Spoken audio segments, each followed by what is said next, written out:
মুসা নবীর লাঠির বৈশিষ্ট্য ৭টি বৈশিষ্ট্য। এর মধ্যে ১ নম্বর বৈশিষ্ট্য হলো হাইয়াতুন তাসআ। আলাইহিস সালাতু ওয়াস সালামের এই লাঠিটা সাপ হয়ে যেত। সুবহানাল্লাহ। মুসা নবীর লাঠি কি হয়ে যেত?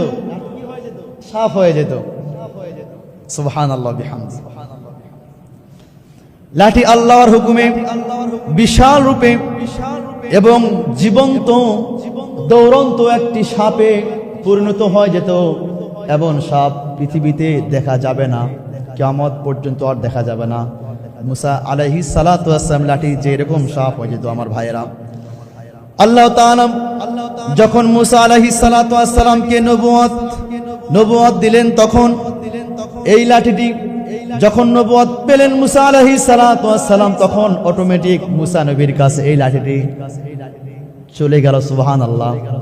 যখন ফেরাউনের জাদুকররা যখন জাদু দেখাইলেন, তারা যখন বড় বড় সাপ উপস্থাপন করলেন, বাঘ সিংহগুলো যখন নিয়ে আসলেন, মুসা নবীকে আটকানোর জন্য যখন নিয়ে আসলেন, আল্লাহ সুবহানাহু ওয়া তাআলা তখন ওহী পাঠিয়ে দিলেন। আল্লাহ রাব্বুল আলামিন মুসাকে বললেন, মুসা তোমার হাতে যে লাঠিটা আছে এই লাঠিটা জমিনের মধ্যে ছেড়ে দাও। সুবহানাল্লাহ। আর সঙ্গে সঙ্গে সেই লাঠিটি বড় একটি বিষধর সাপে পরিণত হয়ে গেল। সুবহানাল্লাহ বিহামদি। মুসা আলাইহিস সালাতু ওয়াস সালামের যে লাঠি সাপ হতে পারে, কিন্তু আমাদের যে হাতের লাঠি সাপ হবে? সাপ হবে। এটা একটা মুআজিজা। সুবহানাল্লাহ বিহামদি।